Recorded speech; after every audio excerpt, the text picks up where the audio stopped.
Ça va très bien. Bonjour. Vous Vous êtes... Ça va quand même? Oui. Bonjour. Ça va bien?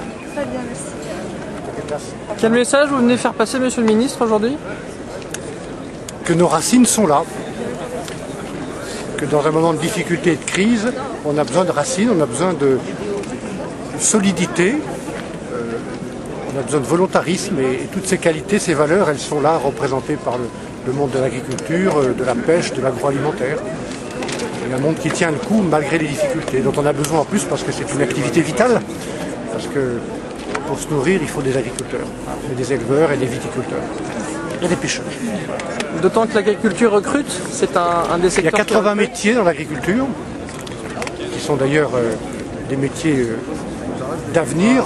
On forme dans plus de 950 établissements scolaires, des maisons familiales, des lycées, des collèges, des universités, des gens bien formés, donc il y a des métiers d'avenir dans tous les secteurs d'agriculture et autour de l'agriculture.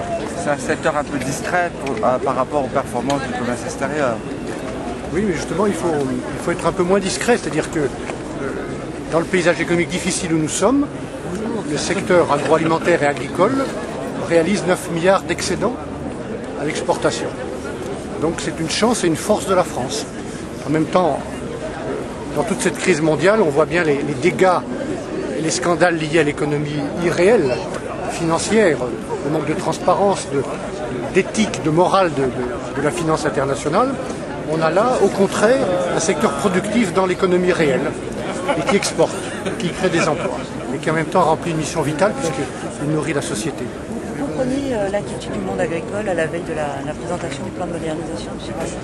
Ce n'est pas un plan de modernisation, c'est une évolution de la PAC, ce n'est pas une révolution. La grande réforme, il faut la préparer, c'est ce qu'a demandé le président de la République dans le Maine-et-Loire avant-hier. Elle est pour 2013. En attendant, dans une enveloppe qui est maintenue et que le chef de l'État a maintenue au même niveau, nous allons procéder à des réorientations pour que la PAC soit plus juste. Et je comprends les inquiétudes de ceux qui vont être appelés à faire un effort raisonnable. J'entends aussi l'appel de ceux qui risquent de disparaître, par exemple l'élevage ovin, et je ne laisserai pas disparaître l'élevage ovin en France. Donc on va essayer de prendre des mesures justes de réorientation et en même temps de marquer un soutien à toutes les productions qui vont dans le sens de l'agriculture durable.